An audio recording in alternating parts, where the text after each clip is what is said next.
SOLIDWORKS generates 3 orthogonal planes when a new part file is created: the right plane, the front plane, and the top plane.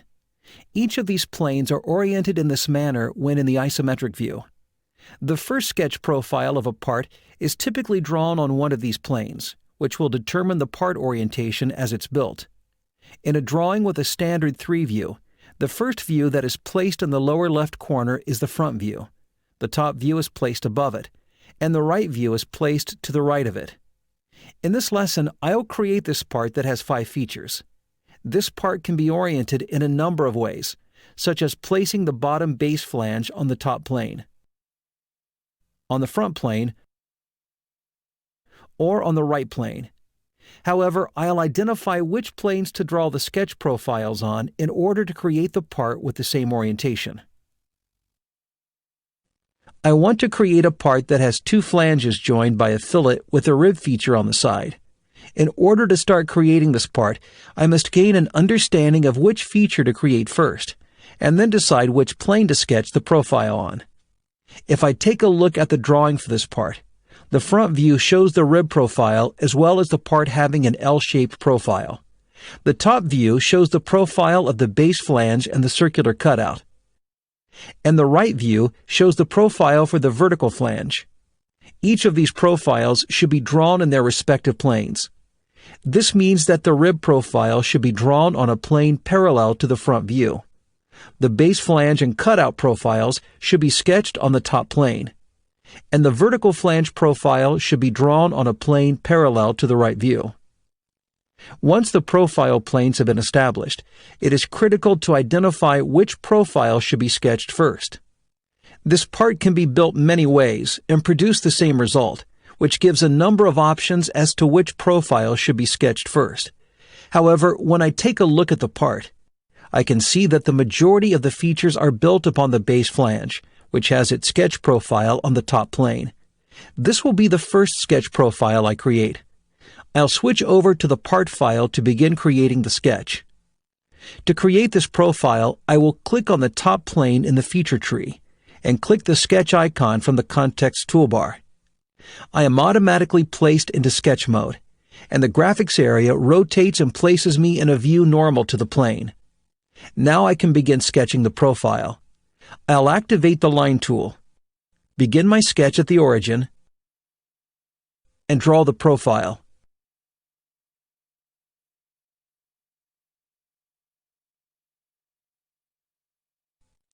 I'll dimension the width of the profile to be 25 millimeters. And I'll dimension the straight line to be 50 millimeters long. This creates a fully defined sketch, and now I can create a 2 millimeter thick boss extrusion using the profile.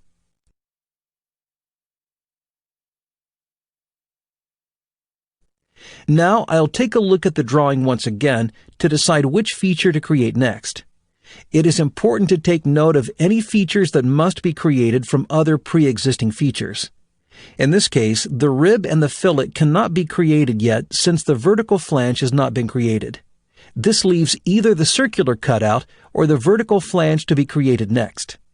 Since I was already working on the top plane, I'll finish creating all profiles in this plane by creating the circular cutout. I'll switch back to the part I am creating.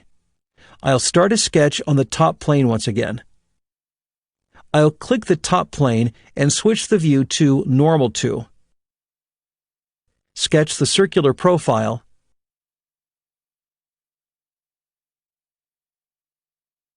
At a 7 millimeter diameter dimension.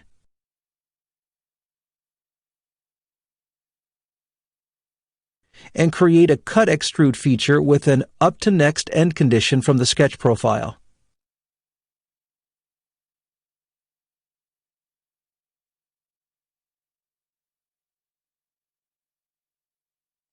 This leaves the vertical flange to be created next. I'll switch back to the drawing, and the profile of the vertical flange is seen in the right view. I'll switch back to the part to create the profile in the right view. To begin sketching the profile, I could choose the right plane to begin my sketch on. However, the best practice for creating features is to create them based on the design intent of the part. In this case, the vertical flange should always have a face that is coplanar to the end of the base flange, so I will sketch the profile on this existing end face of the base flange. I'll draw a rectangular sketch profile.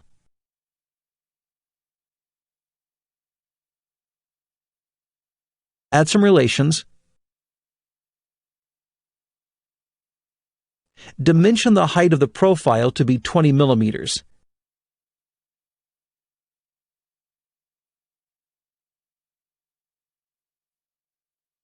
Add a 7 millimeter sketch fillet to the corner.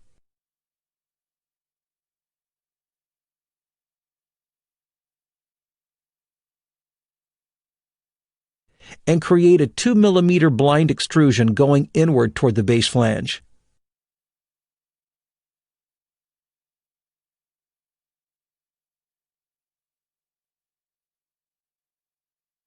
This leaves the rib and fillet left to create.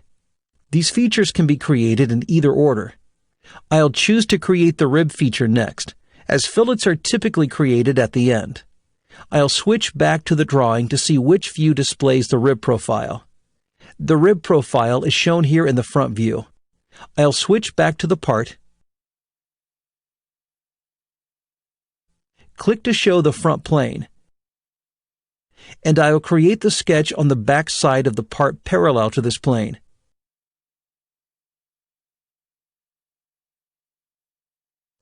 I'll draw a line as the profile for the rib feature.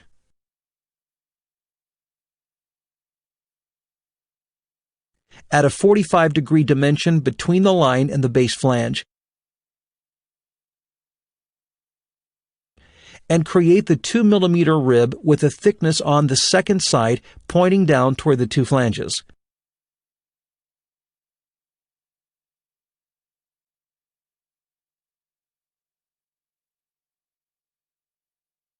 And I'll hide the front plane.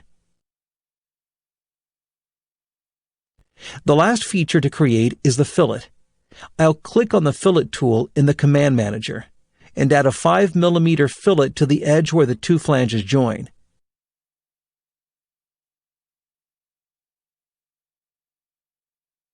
Now all of the features have been created, and I'll turn on the 3 sketch planes to check that my part orientation matches the drawing views. Finally, I'll create a drawing from this part. I'll go to the File drop-down menu and choose Make Drawing from Part. Choose a landscape as the sheet format.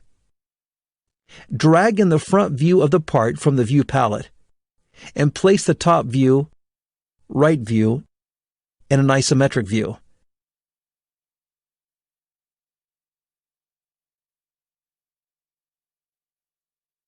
These views all match the original drawing, confirming that the part was created with the proper orientation.